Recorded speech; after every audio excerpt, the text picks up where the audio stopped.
ஆண்டவர் உங்களோடு இருப்பாராக, உம்மோடும் இருப்பாராக. புனித மார்க் எழுதிய பரிசுத்த நற்செய்தியிலிருந்து வாசகம். ஆண்டவரே உமக்கு மகிமை. இயேசு அவர்களை நோக்கி, உலகமெங்கும் சென்று படைப்புக்கெல்லாம் நற்செய்தியை பறைசாற்றுங்கள். நம்பிக்கை கொண்டு திருமுழுக்கு பெறுவோர் மீட்பு பெறுவர், நம்பிக்கையற்றோரோ தண்டனை பெறுவர். நம்பிக்கை கொண்டோர் பின்வரும் அருள் அடையாளங்களை செய்வர். அவர்கள் என் பெயரால் பேய்களை ஓட்டுவர், புதிய மொழிகளை பேசுவர், பாம்புகளை தம் கையால் பிடிப்பர், கொல்லும் நஞ்சை குடித்தாலும் அது அவர்களுக்கு தீங்கு இழைக்காது. அவர்கள் உடல் நலமற்றோர் மீது கைகளை வைக்க அவர்கள் குணமடைவர். இவ்வாறு அவர்களோடு பேசிய பின்பு இயேசு விண்ணேற்றம் அடைந்து கடவுளின் வலப்புறம் அமர்ந்தார். அவர்கள் புறப்பட்டுச் சென்று எங்கும் நற்செய்தியை பறைசாற்றினார்கள். அனைவரும் உடனிருந்து செயல்பட்டு நிகழ்ந்த அருள் அடையாளங்களால் அவர்களுடைய வார்த்தையை உறுதிப்படுத்தினார்.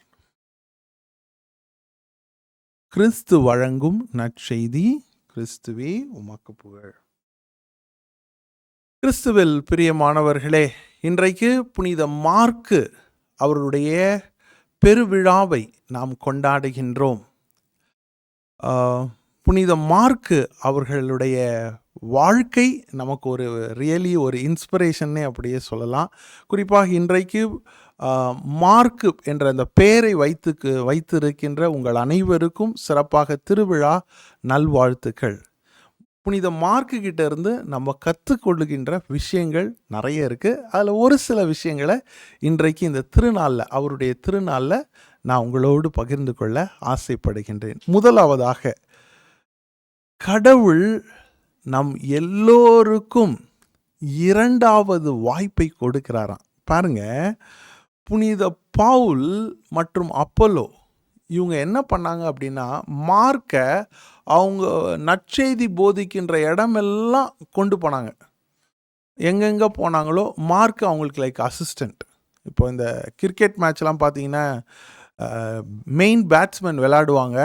அப்போ அந்த பிரேக் வரும்பொழுது திடீர்னு இந்த வாட்டர், தண்ணி, இந்த ட்ரிங்க்ஸ் எல்லாம் எடுத்துகிட்டு ஓடி போய் அவங்களுக்கு கொடுப்பாங்க. அவங்க நல்லா எனர்ஜைஸ் ஆகிட்டு மறுபடியும் போய் விளையாடுவாங்க. அப்போ இவங்களுடைய பங்கு என்ன? ஜஸ்ட் டு ஹெல்ப், ஒரு ஹெல்ப் பண்ணுறது, அவங்க நல்லா பர்ஃபார்ம் பண்ணுறதுக்கு. நான் சொல்கிறேன், அந்த வாட்டர் பாய், அந்த தண்ணி எடுத்துகிட்டு போகிறது வேறு யாரும் கிடையாது. இன்றைக்கு நம்முடைய விழா நாயகர் புனித மார்க் அவர் செஞ்சது நற்செய்தி பணியில் முதல்ல அதுதான். அவர் புனித பவுலுக்கும் அப்போலோவுக்கும் அவர்கள் நற்செய்தியை போதிக்கின்ற பொழுது, ஏன்னா இவங்க ரெண்டு பேரும் ஒரு பெரிய ஆளுங்க நற்செய்தியில், இவங்க போதிக்கின்ற பொழுது அவர்களுக்கு உறுதுணையாக இருந்தார். ஆனால் என்ன ஆச்சுன்னு தெரியல. அப்புறம் கொஞ்ச நாள் கழித்து அவர் இந்த வேலை எனக்கு போதும் அப்படின்ட்டு அவர் வீட்டுக்கு போயிடுறாரு. அதுக்கப்புறம் நம்ம விவிலியத்தில் பார்க்குறோம், பவுலும் அப்போலோவும் நற்செய்தியை போதிக்கின்ற பொழுது மார்க்கு மறந்தே போயிடுறாங்க. அவரை பற்றி எதுவுமே கண்டுக்கிறதே கிடையாது. ஆனால் பாருங்க, பர்னபா அவர் நற்செய்தி அடுத்து அறிவிக்க போகிறாரு. அவர் மறுபடியும் மார்க்குக்கு இரண்டாவது வாய்ப்பை கொடுக்கின்றார். அன்புக்குரியவர்களே, இங்கே தான் ஒரு டர்னிங் பாயிண்டே இருக்குது. அந்த ரெண்டாம் வாய்ப்பில் தான் மார்க்கும் நற்செய்தியை அறிவிக்கின்றார். நான் ஒன்று சொல்கிறேன், அந்த அறிவித்த நற்செய்தியை அவர் நற்செய்தி நூலாக மாற்றுகின்றார். அன்புக்குரியவர்களே, கொஞ்சம் நினச்சி பாருங்கள். பர்னபாஸ் மட்டும் இல்லை, நீ ஏற்கனவே பவுலும் அப்போலோவோடையும் போன, நீ வீட்டில் உட்காந்துட்டு இருக்கிற, அப்படியே விட்டுருன்னு விடலை. கடவுள் விடவில்லை, இரண்டாவது வாய்ப்பை கொடுக்கின்றார், செகண்ட் சான்ஸ். அண்ட் இரண்டாம் வாய்ப்பில் மார்க்குக்கு கடவுளுடைய நற்செய்தியை அறிவிக்க வேண்டிய அந்த பாக்கியம் கிடைக்கின்றது. அதை ஒரு நூலாக அவர் அழகாக எழுதுகின்றார். அன்புக்குரியவர்களே, இந்த மார்க் நமக்கு கொடுக்கின்ற, புனித மார்க் நமக்கு கொடுக்கின்ற முதல் செய்தி இதுதான். God gives the second chance. உனக்காக இரண்டாவது சான்ஸை கொடுக்குறாரு.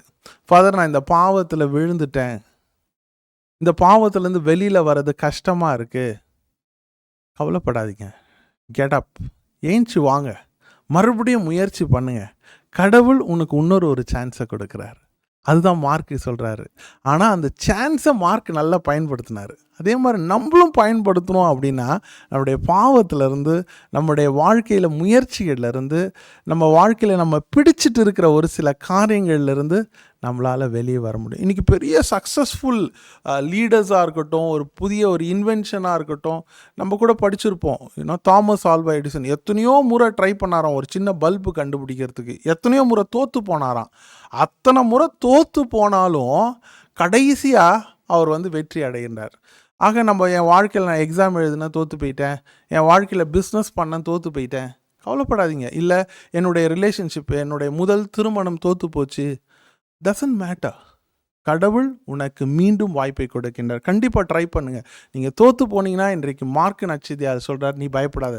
நானும் தோற்று போனேன் என் வாழ்க்கையில், ஆனால் கடவுள் எனக்கு 2வது வாய்ப்பை கொடுத்தார், அதை பயன்படுத்தி கொண்டு. ரொம்ப அழகான செய்தியில் 2வது செய்தி இன்றைக்கு மார்க்கிலிருந்து. மார்க் நற்செய்தியாளர் ஒரு பெரிய பிரசங்கியார் கிடையாது. அவர் சின்ன சின்ன உதவிகளை தான் செய்துட்டு இருந்தார். குறிப்பாக பவுலுக்கும் அப்போலோஸுக்கும் அதான் நம்ம பார்க்குறோம். ஆனால் பாருங்கள், கடவுள் அந்த சின்ன உதவியை கடவுள் பார்க்குறாரு. இது ரொம்ப ரொம்ப கொஞ்சம் ஆழமாக கொஞ்சம் யோசிக்க வேண்டிய விஷயம். நம்ம செய்கிற ஒரு சின்ன உதவியை கடவுளுக்காக, இவர் என்ன கடவுளுடைய நற்செய்திக்காக சின்ன உதவி, பவுலுக்கும் அப்போலோஸுக்கும் உதவியாக இருந்தார். ஆனால் அந்த சின்ன உதவியை கடவுள் பார்க்குறாருங்க. பார்த்து அவருக்கு இந்த புதிய ஏற்பாட்டிலே முதல முறையாக, இதான் மார்க் காஸ்பிள் தான் என்ன சொல்லுவாங்கன்னா, மார்க் நற்செய்தி தான் முதலாக எழுதப்பட்ட நற்செய்தி தான். அந்த முதலாக எழுதப்பட்ட நற்செய்திக்கு எழுதுறதுக்கு வேண்டிய பாக்கியத்தை கொடுத்தாரு. எனக்கு ஒரு அனுபவம் இருக்குது. நான் ஒரு முறை தியானத்தில் நான் ஒரு பங்கில் ப்ரீச் பண்ணிகிட்டு இருந்தேன். அப்போ ப்ரீச் பண்ணிவிட்டு முடிக்கின்ற பொழுது அங்கே அனௌன்ஸ் பண்ணுவோம், வழக்கமாக நாங்கள் காணிக்கை எடுக்கிறோம், உங்களால் முடிஞ்ச காணிக்கையை கொடுங்க அப்படின்ட்டு. அந்த பங்கில் கிட்டத்தட்ட 2 வாரம் 1 வாரம் பூரா நல்ல மக்களை எல்லாம் விசிட் பண்ணி, வீடுகள்லாம் விசிட் பண்ணி நற்செய்திக்கு அழைச்சி, அதுக்கப்புறம் அடுத்த வாரம் பூரா அவங்கள பார்த்து ஜெபிச்சு அவங்களுக்கு நற்செய்தி அறிவித்து ரொம்ப டயரிங்காக இருந்தது. முடிச்சுட்டு அடுத்த பங்கு போகிறோம், கடைசியாக காணிக்கை கேட்குறோம், எல்லோரும் காணிக்கை கொடுக்குறாங்க.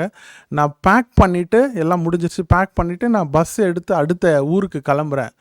போகிறேன், அப்போது அந்த கோயிலை விட்டு வெளியில் போகிறோம். ஒரு சின்ன பையன், அப்படியே முகம்லாம் அழுக்காக இருக்குது, தலையெல்லாம் ஒழுங்காக வாரல, இது சட்டெல்லாம் கொஞ்சம் கிழிஞ்சிருக்கு, அதுவும் அழுக்காக இருக்குது. பார்த்தாலே தெரியுது அவன் பிச்சை எடுத்து கொண்டு இருக்கின்ற ஒரு பையன். அப்போ அந்த பையன் என்கிட்ட சொன்னான், ஃபாதர் இந்தாங்க ஃபாதர் என்று கொடுத்தான். என்னன்னு கையில் எடுத்து பார்த்தா ஒரு 5 ரூபா நோட்டு ஒரு 8ஆக மடிச்சிருக்கு. அப்படின்னா அந்த 5 ரூபா அவனுக்கு ரொம்ப முக்கியம். ஆனால் அதை 8ஆக மடித்து வச்சுருக்கான். ஏன்னா 8க்கு மேலே மடிக்க முடியாதுன்னு சொல்லுவாங்க ஒரு நோட்டை. அத்தனையாக அவன் மடித்து வச்சுருக்கிறான். அந்த நோட்டை எனக்கு கொடுத்து, எதுக்குப்பா இதுன்னு. அப்போ அந்த பையன் கேட்டான், ஃபாதர் நான் இங்கே தான், அந்த பையன் சொன்னான், ஃபாதர் நான் இங்கே தான் பிச்சை எடுத்துகிட்டு இருக்கிறேன் இந்த கோயிலுக்கு முன்பாக. நீங்கள் ஒவ்வொரு நாளும் நற்செய்தி அறிவிக்கிறீங்க, எனக்கு ரொம்ப ஆறுதலாக இருந்தது. இது என்னுடைய காணிக்கை உங்களுடைய நற்செய்திக்காகன்னா. எனக்கு என்ன சொல்கிறதுனே தெரியல. உண்மையிலே அவனை அப்படியே கட்டி பிடிச்சிக்கிட்டேன். ஏன்னா அவனுடைய அந்த சின்ன உதவி ரொம்ப ரொம்ப பெருசு. அவனுடைய பெரிய மனசு, அதுதான் முக்கியம். இயேசு கூட பாருங்கள், அந்த விதவை காணிக்கை போட்ட பொழுது அவள் எல்லாத்தையும் போட்டாள், அவளுடைய காணிக்கை சிறந்தது என்று சொன்னார்கள். ஆக நம்ம வாழ்ந்துட்டு இருக்கிற இந்த காலகட்டத்தில் நம்மளால் ஆன உதவியை நம்ம மற்றவங்களுக்கு செய்யணும்.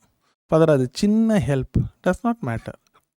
நம்ம பார்க்குறோம், இயேசு சிலுவையை சுமந்து கொண்டு வந்த பொழுது மக்தலேனா மரியாள் அந்த முகத்தை துடைக்கின்றாள். இயேசுனுடைய ரத்தம், சின்ன ஒரு வைப்பிங் த ஃபேஸ், துடைக்கிறது தான். ஆனால் பாருங்கள், அந்த வெரோனிக்கால் அந்த ஃபேஸை துடைக்கின்றாள். அப்போ அந்த ஃபேஸை துடைக்கின்ற பொழுது ஒரு சின்ன ஒரு உதவி தான். ஆனாலும் அந்த உதவி கடவுளுக்கு அந்த நேரத்தில் ரொம்ப முக்கியமாக பயன்பட்டது.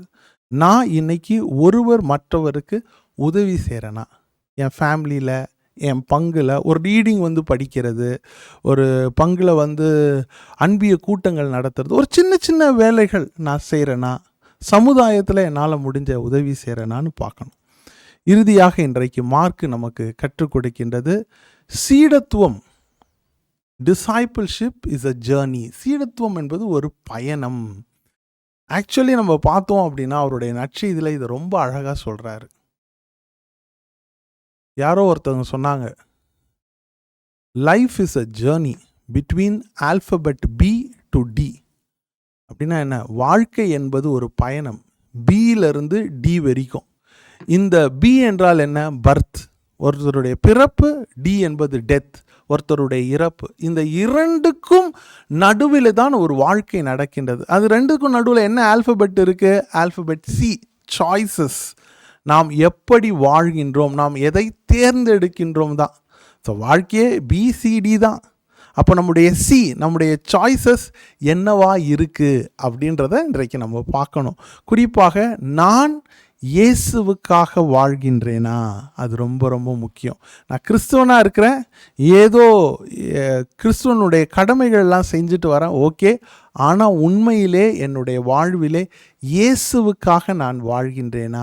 இயேசுவினுடைய உண்மை சீடர் அப்படின்னா என்ன? அவர் சொல்லி கொடுத்த அந்த கட்டளைகள், அவருடைய வேல்யூஸ், அவருடைய வார்த்தைகளை என்னுடைய வாழ்க்கையில் நான் பின்பற்றினா நாம் பார்க்கணும். ஆக இந்த நேரத்தில் நம்ம சிறப்பாக புனித மார்க் நற்செய்தியாளரை விழாவை கொண்டாடுகின்ற நாம் இந்த 3 காரியங்களை நாம் தியானித்து இருக்கின்றோம். முதலாவதாக, இயேசு கடவுள் நம்ம எல்லாருக்கும் 2ஆம் வாய்ப்பை கொடுத்திருக்கின்றார்.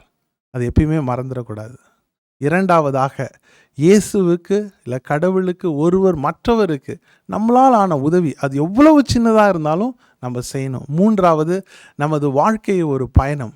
இந்த பயணத்தில் கடவுளினுடைய சீடனாக, ஒரு உண்மை சீடனாக. எப்படி உண்மை சீடனாக? அவருடைய வார்த்தையை கேட்டு அவருடைய கட்டளைகளை கடைபிடிக்கின்ற பொழுது நாம் அவருடைய உண்மை சீடர்களாக இருப்போம். ஆக புனித மார்க்கிட்ட இன்னைக்கு நாம் ஜெபிப்போம். எங்களுக்காக பரிந்துரைக்கும் புனித மார்க்கே, எங்கள் ஒவ்வொருவரையும் உம்முடைய உண்மை சீடராக மாற்றி அருளும். ஆமேன்.